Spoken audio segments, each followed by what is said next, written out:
Okay, well, welcome everyone. I guess this is the first TCS Plus talk for the semester.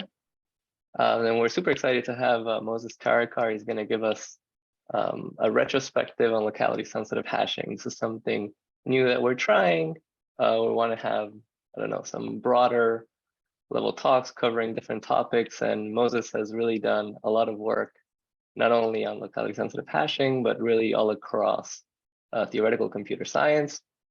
In fact, in 2012, I guess he won this Paris Kanellakis Theory and Practice Award with Andrei Broder and Grothendieck, precisely for the work that he'll tell us about. So I hope everyone gets as much out of it as I'm sure I will. But before we start, just like a few administrative things. I guess I want to encourage people to turn their cameras on and feel free to ask any questions throughout the talk.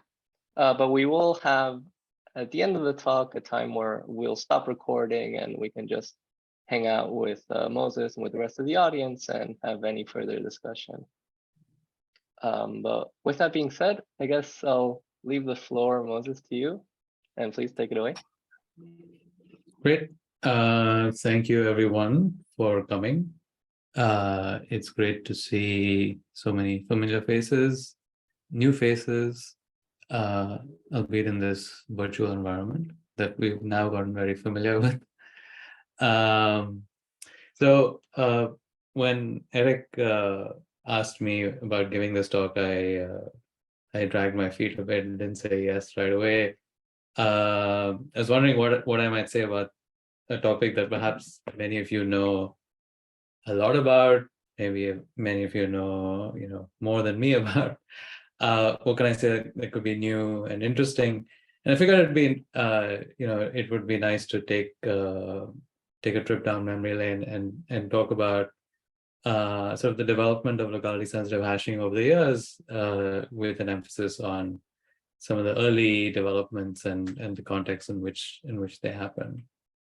So that's what I want to do. I want to try to talk about how these ideas have developed and evolved over the years. You'll see that there are many different ideas, different aspects that people have worked on, and how many different people have actually been involved in this enterprise. So that's my goal, to try to give you sort of a taste of some of this breadth of work in this area. I should say that it was a little daunting to try to figure out what exactly to talk about, because there's been so much work and so many different aspects of this have been explored. So undoubtedly, I will leave a bunch of you unsatisfied because I didn't talk about your favorite papers, or maybe I didn't talk about your papers, and I want to apologize for that in advance. I did try to keep this talk to about 40 minutes. I think that was what Eric suggested. And then have more time for sort of an interactive discussion after that. I do want to encourage you to ask questions during the talk. I do have my chat window open. I will try to look at it. But in addition, feel free to just interrupt me and ask questions. So, okay, that's the plan. So let me start with the origins of locality sensitive hashing. Let's go back at the time when these ideas were originally introduced. So, by now we're familiar with this idea of sketching, taking large data sets and reducing the size of the data by replacing them by some sort of compact summary. And the intent is that problems of interest can be solved using these sketches. And of course, solving them exactly using these sketches is a pipe dream. It's infeasible in many cases. So we are happy to solve them approximately using these sketches that are much smaller than the original data size. And we'll think about sketches. For example, you take some kind of complex image and try to replace it by a sequence of bits, so that if you want to tell if two images are almost the same, you can actually look at these sketches and tell if the bit sequences are almost the same. So some of these bit sequences capture some information, essential information about these sketches, about the original objects. So my first introduction to locality-sensitive hashing, although it didn't have that name at that point, was through the work of Andre Broder. And I was a grad student at Stanford at the time. Andre was nearby at DEC Circ, which no longer exists, but was a vibrant research lab at the time. And Andre came up with this really nice idea, this method, by which you could take documents and produce sketches for these documents such that you could compare the sketches and tell if two documents are almost the same. So this was his paper on the resemblance and containment of documents. And together with this, he also worked with colleagues at DEC, Steve Glassman, Manasseh, and Zweig, and they applied this idea to actually do a clustering of the web at the time. So there's a little bit more about that. So this was the work. This was done in the context of a search engine called AltaVista. And if you know what AltaVista is, you're already dating yourself. At the time, it was a leading search engine. It was hard to imagine that anybody else could take that mantle. But in the late 90s, they were one of the first to successfully build a search engine, which was very widely used. And Andre Broder's work and the work of his colleagues was really motivated by problems that arose at AltaVista. So this was an algorithmic question that they considered motivated by AltaVista. So what do they do? So the first thing is they're interested in sketching documents. So they take a document and they replace it by a set. The set is a much easier thing to deal with. So how do you do that? There are many ways in which you can do that. The way in which they did that was they just, took a sliding window of a certain number of words, and the set consists of all the words that show up in this sliding window. So for example, if you take a sliding window of size 3, you take this document and produce, a set which looks something like this. All right. And now they considered set similarity. So there are document similarity. They said, let's produce these sets, and now let's look at set similarity. And they define the similarity of sets to be the size of the intersection divided by the size of the union. This is a reasonable measure of similarity. It actually has a name. It's called the Jacquard similarity. It's a well-known notion of similarity in information retrieval. This was the notion that they worked with. So what they were interested in was producing a sketch such that the similarity of two sets A and B can be estimated from the sketch of A and the sketch of B. Okay, and the first thing, I like to give this to discuss this in undergrad classes when people first start learning about probability and hashing and so on. The first thing that comes to mind is random sampling. Could you produce a sketch by just producing a random sample? Unfortunately, random sampling doesn't really work because it's highly unlikely that, even if two sets were identical, the random samples of these sets would be the same. So it's very hard to actually get the similarity from just random sampling.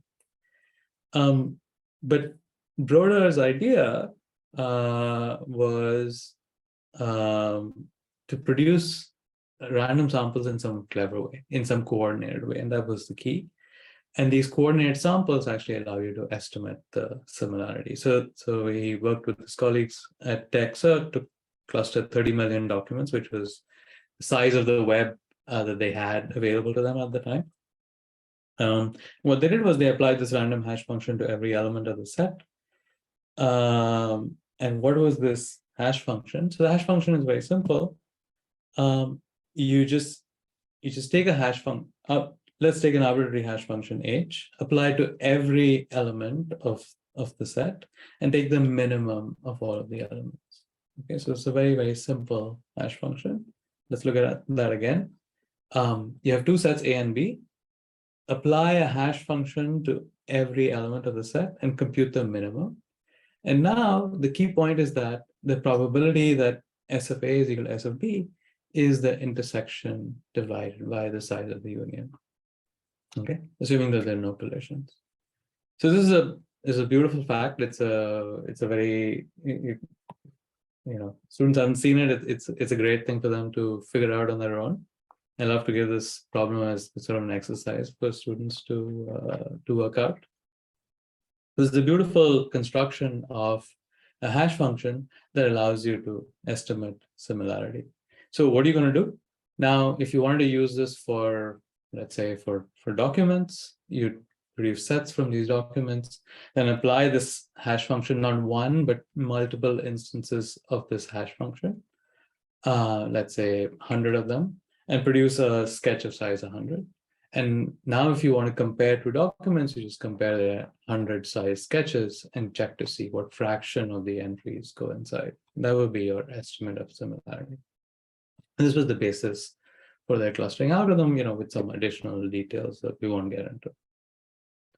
Now, this idea of sampling, of sort of sampling using this minimum, is a very beautiful idea. And in fact, it appears elsewhere in theoretical computer science. There was this work of Holenstein from 2007, who gave a simplified proof of parallel repetition. One key technical tool in his result is exactly this notion of consistent sampling.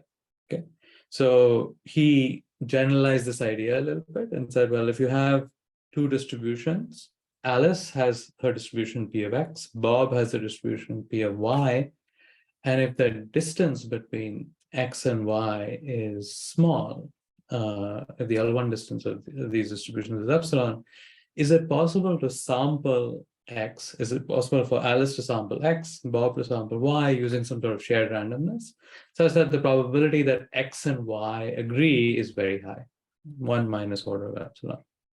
And essentially, consistent sampling can be done in exactly the same way as this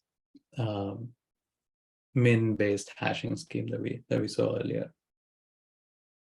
And this idea actually is used in many different places. After the work of Holenstein, it was used in the work of Anup Rao on parallel repetition. It was also used by Ran Raz, giving a strong counterexample to strong parallel repetition. And also work of Boaz Barak, Mark Brave, Menshi Chen, and Anup Rao on compressing interactive computation. So it's a really beautiful method. It's not only been useful algorithmically, but also it's been used in communication complexity and so on. So, it's a really nice technique. This idea is so nice and simple that it's also been applied elsewhere. So work of Edith Cohen on estimating transitive closure and reachability also uses a very similar idea. My origins are in approximation algorithms, and in that world, Kleinberg and Tardosh had a beautiful paper in 1999, which is inspired by work of Palinescu, Karloff, and Rabani. And they were interested in rounding an LP relaxation for a problem called metric labeling. Okay, and in this problem, the LP assigns a distribution over labels for every vertex. Okay, so the LP is you have to assign a label to every vertex, but the LP solves a fractional problem. So what it does is, instead of assigning a discrete label, it assigns a distribution over labels. And the key idea in the algorithm of Kleinberg and Tardosh is to actually round this LP solution. Okay, but they're rounded in some coordinated fashion. And in fact, this coordinated fashion is exactly the same as this coordinated random sampling approach that's the basis for this min hashing technique that we just discussed. Okay, so this was all around 97 that this work was done. And at that time, this term locality sensitive hashing hadn't quite been coined. But very similar notions or similar sounding notions did exist in the literature. So I think this was the paper of Stock 96 by Lineal and Sasson. And they looked at what they call non-expansive hashing schemes. And if you just read the first sentence of that abstract, their idea was that similar inputs should be stored in memory locations which are close. Okay, so this looks very much, sounds a little bit like locality sensitive. Their idea was that things that are close should be mapped to hash buckets that are close. And indeed, they developed such non-expansive hashing schemes, and they showed various applications for this. The key caveat in this is that they really did this in a 1D case. So they developed these non-expansive hashing schemes for a domain which was just the line. Even that was an interesting problem at the time. Inspired by their work, there were a couple of other follow-up papers in the very next talk. Stock 97, I believe. So locality preserving hashing in multidimensional spaces by Indick, Motwani, Raghavan, and Vempala. And this paper considered the obvious generalization to high dimensional spaces. So in high dimensional spaces, can you achieve the same kind of result where things that are close are somehow mapped to hash buckets that are not too far away? And as you can imagine, in high dimensions, it's not going to be as easy as one dimension. In fact, there are strong lower bounds. So they gave upper bounds and lower bounds for this question. Very similar notion was considered by Feige and Krautgammer in their paper on what they call stereoscopic families of permutations. Okay, so this notion of hash functions which somehow take into account locality or proximity of items was in the air. A paper that also appeared, I think this was Stock 97, that really focused interest on the nearest neighbor problem was a paper of John Kleinberg. And John had just finished his PhD, was doing his postdoc at IBM Almaden just before he started his faculty position at Cornell at the time.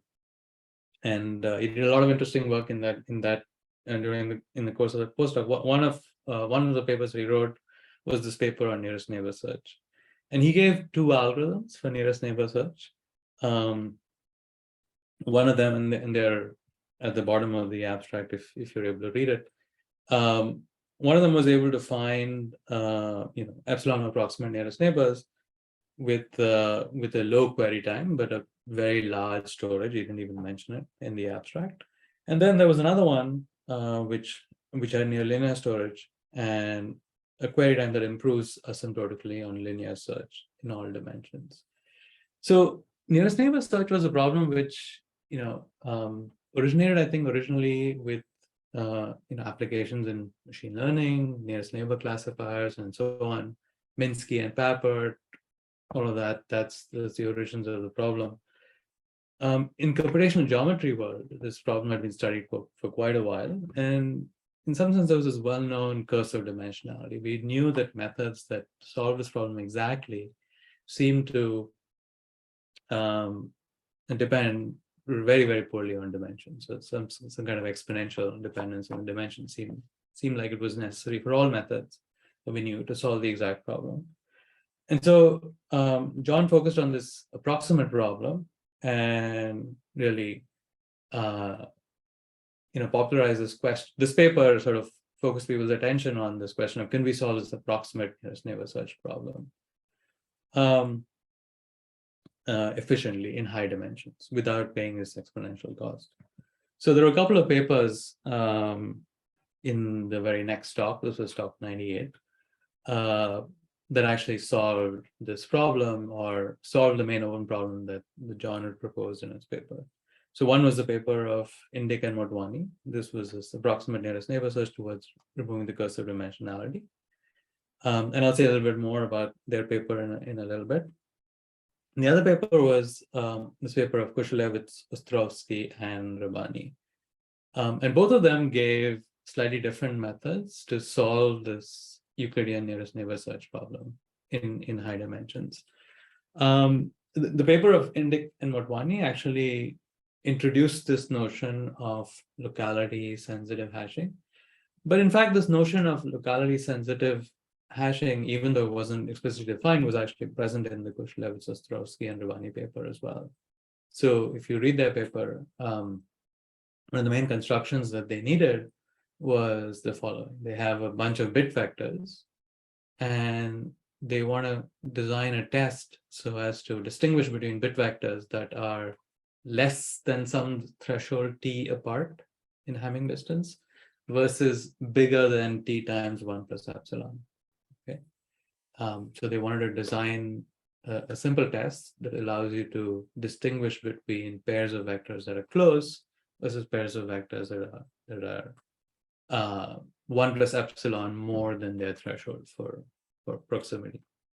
And they showed a simple test, just a simple XOR test. Just pick a bunch of random bits, XOR them, and report their value. And they showed that this particular hash function works. And this was an integral. This was a component of their construction.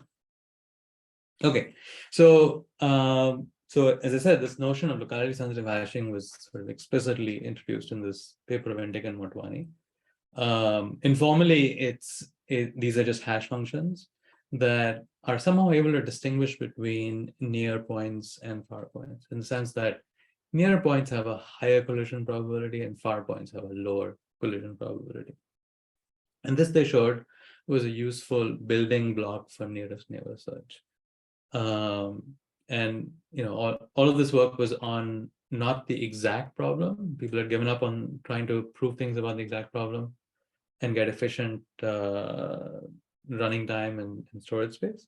They looked at the approximate nearest neighbor search problem, where you're happy with returning a result which is within a factor of C of the actual nearest neighbor.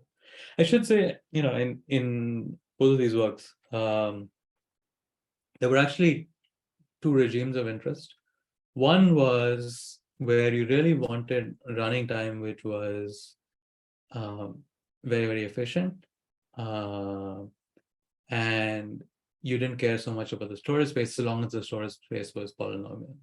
In some ways, I think at the time, with a theoretician's lens, that seemed like the more interesting result of these papers. The fact that they were able to get very efficient query time with polynomial space. However, the actual notion of locality sensitive hashing was defined for another regime, where they said, well, what if you don't want polynomial space? You want, less than n square space, let's say. Then what can you do? And they defined another scheme, which is where locality sensitive hashing arose. So what's interesting is that I think from a theoretical point of view, there was a different result that I think people focused on at the time, but it turned out that the other result that people weren't really that focused on turned out to be the more influential result that eventually caught on and had a huge influence. Okay, so what is this notion of locality sensitive hashing? So the idea is that if points are within distance r, you want their collision probability to be more than p. If points are distance at least c times r, then you want the collision probability to be at most q. Okay, and the key parameter was how p and q are related relative to this fudge factor c. Okay, so rho is this parameter of interest. It's log 1 over p divided by log 1 over q.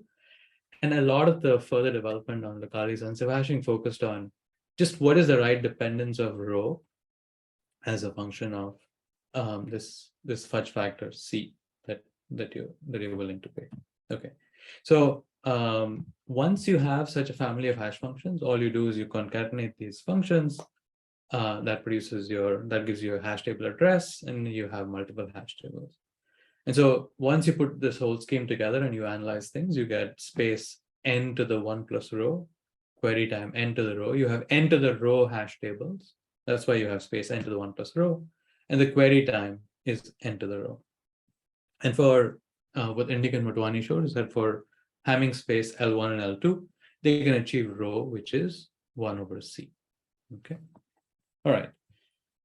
This was followed by, more practical papers. So paper of Gionis, Indic, and Motwani evaluated this LSH-based nearest neighbor scheme on a couple of different data sets of color histograms and texture feature vectors and so on to show that these methods could actually be run. They were practical. A problem that I got interested in, I spent, after I was done with my PhD at Stanford, I spent a year at Google before I started at Princeton. And I was interested in a different notion of similarity. So I already talked about Broda's notion of Jacquard similarity for sets. Partly motivated by the fact that I was at Google and I was looking for a different scheme for sketching similarity, because there was a Alta Vista had the patent on the on the minwise hashing scheme that Andre Broda had come up with. So I was looking for something different. So I thought about this notion of similarity where you have your data and you just look at the angle between the vectors as the notion of distance. Okay, so could there be a compact sketch for estimating angular distances? And so this is what I came up with, motivated by something that I'd seen, in my grad student years. So the idea was, you take your vectors, you pick a random vector R, and now you take the dot product of your vector U and R, and this hash value for U is just the sign of this dot product, okay? And the key property of this scheme is that if you pick a random vector R, then for fixed U and V, the probability that the sign of U is not equal to sign of V is directly proportional to the angle between them. So it's the angle between U and V divided by pi. Okay, so the hash value is exactly 1 bit. It has this nice property. So now you concatenate bits from multiple hash functions to get your compact representation. So this was the hash function that I proposed. It's now called SimHash. Of course, the motivation for this is something familiar to a theoretical audience. It was a landmark algorithm by Gomans and Williamson on max cut. So they considered the problem where you had a graph, you want to partition into 2 parts, maximize the number of edges going across. And they came up with this semidefinite programming algorithm, which is kind of the first instance of semidefinite programming in theoretical computer science. They mapped the vertices of the graph to unit vectors, and then they applied exactly the surrounding algorithm, where you slice the space with this random hyperplane, and your cut is exactly the set of vertices that are separated by this random hyperplane. It's one side of the cut versus the other side of the cut. And what they showed is that this gets a 0.878 approximation. As we now know, this is sort of best possible, assuming some well-known conjectures. Okay, so this was the beautiful work that was sort of the inspiration for this very simple hash function. Actually, this the fact that if you take a random vector, a random hyperplane, the probability that it separates 2 vectors U and V is kind of the angle divided by pi. This goes back to work of Grothendieck in 1953. So Grothendieck, in the course of proving his famous Grothendieck inequality, actually had this particular result, which is exactly this identity that we saw before. Okay, so he showed that effectively he showed that if you take a random hyperplane and you slice space, then the probability that 2 vectors are on other sides of the random hyperplane is directly proportional to the angle between them. This is actually called Grothendieck identity. So it goes back many decades. Following the introduction of SimHash, a bunch of researchers conducted experiments using it. Monica Hensinger, who was my manager at Google at the time, did a large-scale study evaluating SimHash as well as MinHash, which was Andre Broda's scheme, on a large data set of about 1.6 billion pages. And then another piece of work by Gurmeet Manku, Arvind Jain, and Anish Das Sharma looked at SimHash for an even larger data set of 8 billion pages. And I think, these works in the practical realm were actually pretty instrumental in getting these ideas out there and getting people to use them and adopt them in their work.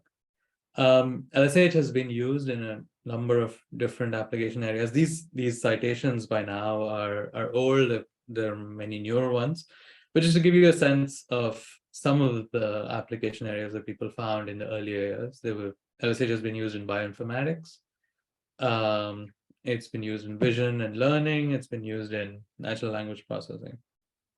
So it was very nice to see that these ideas, which originated in theory, actually permeated to practice and found applications there.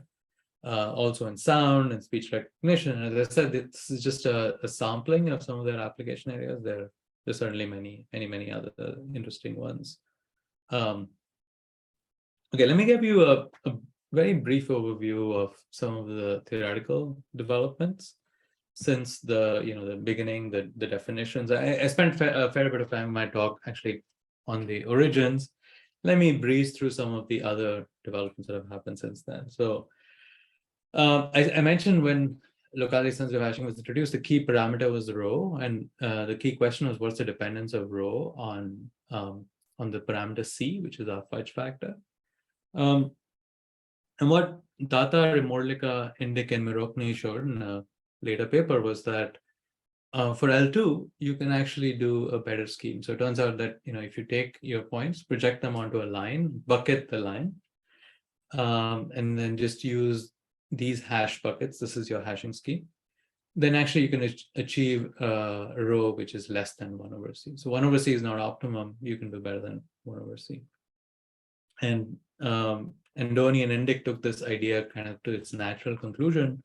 What they showed is that if you project to not the line, one-dimensional space, but to t-dimensional space, and somehow partition your t-dimensional space in some clever way by using some ball partitioning scheme, where the hash function of a point is the containing ball. Then for L2, they showed that rho actually tends to 1 over c squared as t grows. Okay, so for t equals 1, this is sort of exactly the scheme that we had before.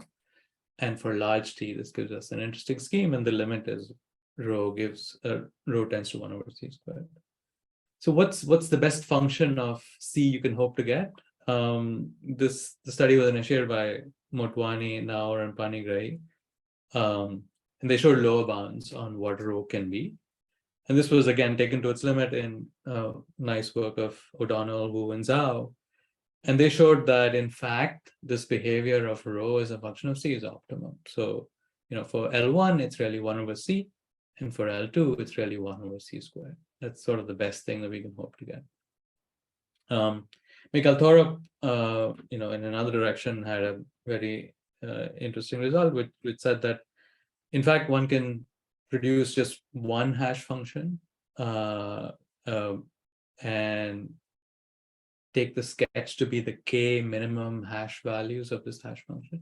In fact, if you look at the original paper of Broder, this is the way min-wise hashing was defined, not by using multiple permutations. But anyway, so he considered this original definition of Broder. And what he showed is that, in fact, all you need is pairwise independence. If you just have a pairwise independent hash function, this gives you pretty much the same performance as a completely random hash function, which is very nice. Rina Panigrahi focused attention on this question of the fact that the number of hash tables that you use when you use locality sensitive hashing was very high. It was n to the row. And in practical applications, this is the problem. So what he said was that, well, you can get pretty much the same behavior. You can get query time n to the row for pretty much the same value of rho, but with using near linear space. And his idea was very simple. His idea was to extract more juice from every hash table. So instead of probing just the hash bucket where the query maps to, he said, well, take the query, perturb it, map it to the hash table, and look at the hash bucket that this perturbed query falls into. And by doing this multiple times, he was able to show that you can actually get valuable information and make do with very, very, very few hash tables, which is very nice. On the practical side, I collaborated with some colleagues at Princeton, Kylie and his students, which gave sort of a practical version of exactly this scheme. So the idea was take one of your locality sensitive hashing schemes, take your query, map it to the hash table, look at what bucket it falls into. Now, look at the other hash buckets and come up with some notion of proximity of how close the other hash buckets are to this one. Simplest thing is to sort of look at Hamming distance, but you can do more sophisticated things based on the exact actual design of the hash function that you're using. And by using this, we came up with this notion of multi-probe LSH, which is again now a standard thing that people do when they use LSH. They probe not just the one hash bucket that the query falls into, but multiple hash buckets by using variants of this idea. Okay. On the theory end, a remarkable paper of Andoni, Indick, Huyniguyen, and Ilya Razenstein in Soda showed that this holy grail of trying to improve rho and trying to figure out what's the limit of rho. It was 1 over c for L1, 1 over c squared for L2. In fact, you can go beyond it. And their key idea was that if in fact all of these methods, they do data oblivious hashing. They don't look at the data at all. They design a distribution over hashing schemes and then just apply this this hashing scheme independent of what the data is. But if you actually look at the data and do something clever based on the data, then one can actually go beyond this barrier. So this was a proof of concept that they introduced, and this was taken to its limit by a subsequent paper of Andoni and Razenstein in Stock 2015. And what they came up with what's called now data dependent LSH. They showed that for L2 you can get rho, which is 1 over 2 c squared minus 1. And for L1, you can get rho, which is 1 over 2c minus 1. And the very, very high level idea, there's actually a lot of technical details that go into these developments. The very high level idea was to somehow take an arbitrary data set and decompose it into pseudo-random data sets. And the key insight is that LSH turns out that the performance of LSH is much better on these so-called pseudo-random data sets. And that's what they exploit.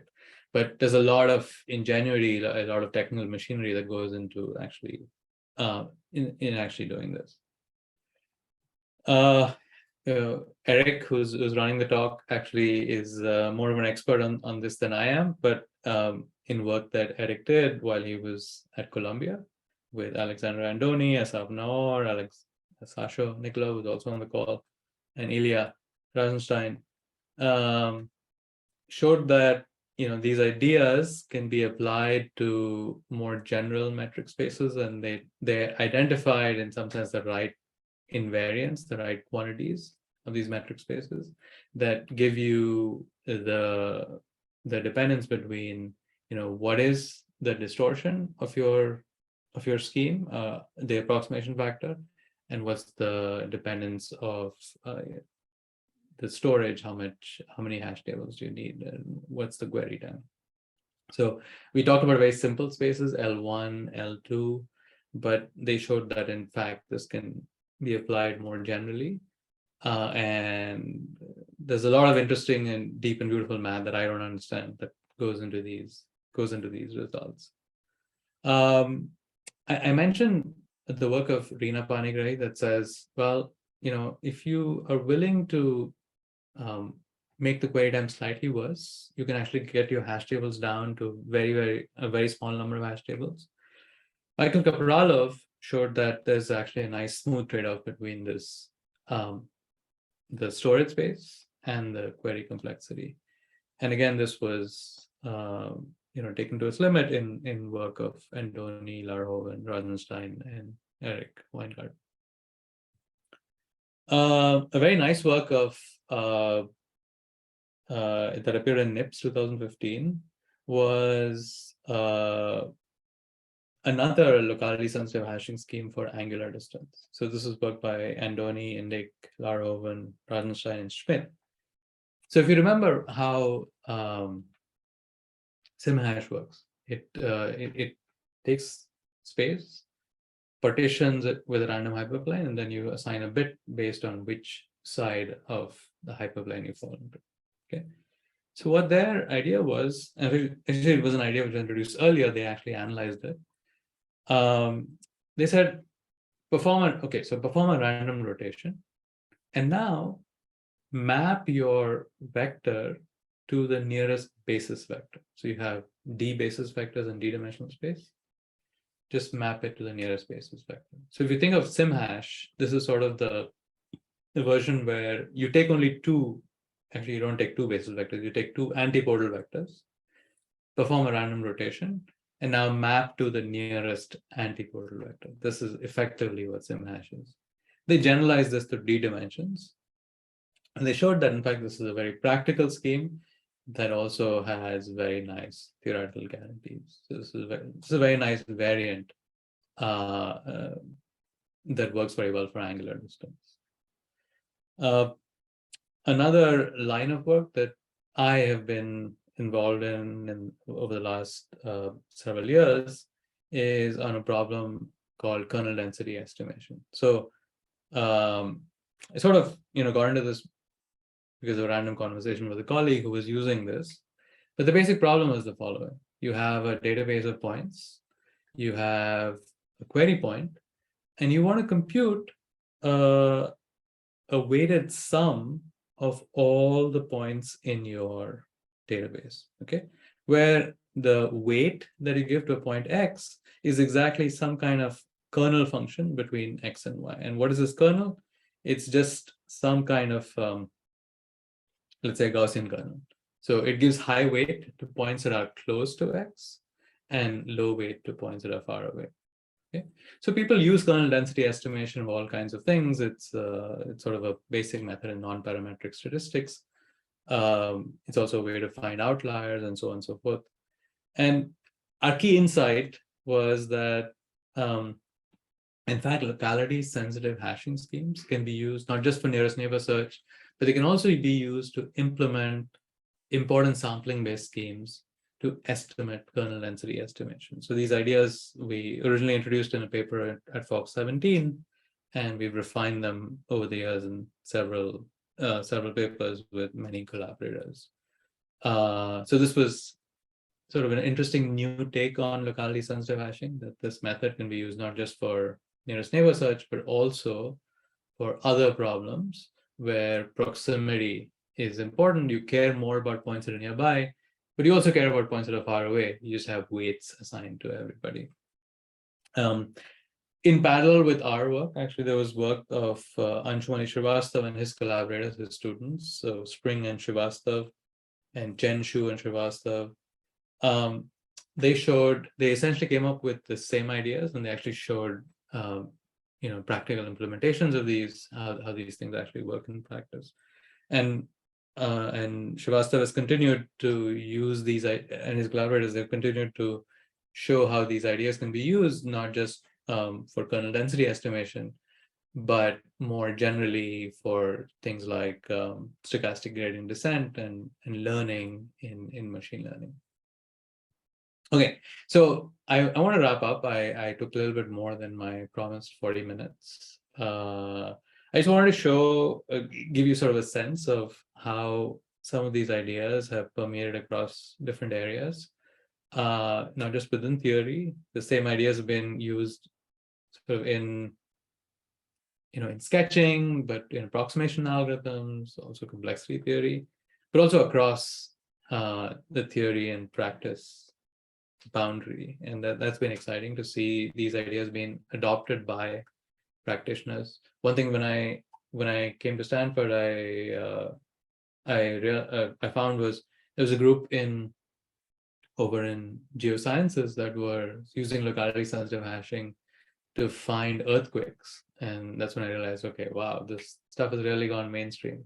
There was no computer science person on that paper, So somehow these ideas had reached a group of people that had no connection to computer science. So that's been exciting.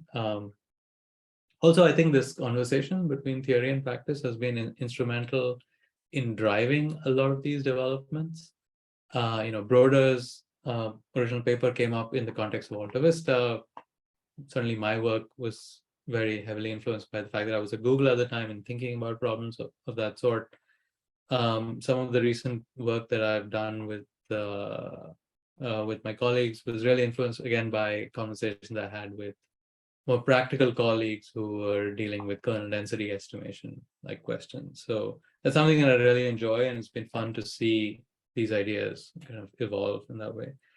Some of the challenges that we face and still face is understanding methods that are actually successful in practice. So some of the work that I mentioned on data dependent LSH really came about from the fact that when people started using these ideas in practice, people said, well, why not design hash functions which kind of look at the data in some way? They started using the data in various ways to design hash functions that work well on that particular data set.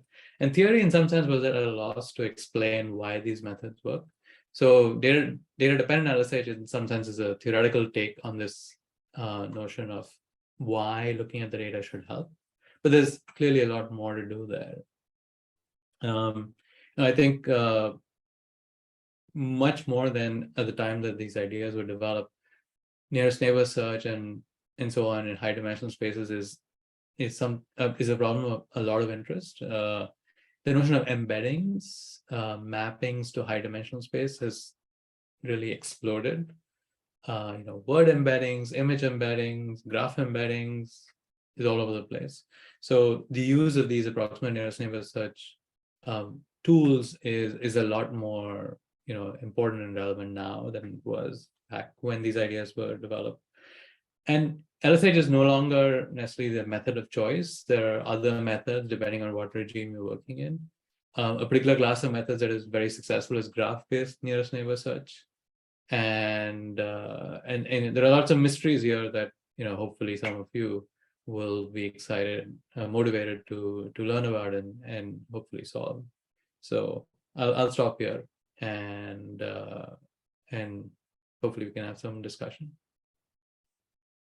Thanks for listening. Well, thanks very much, Moses. That was a great talk. I guess as promised, I'll take us off the recording and we can just keep hanging out and ask whatever questions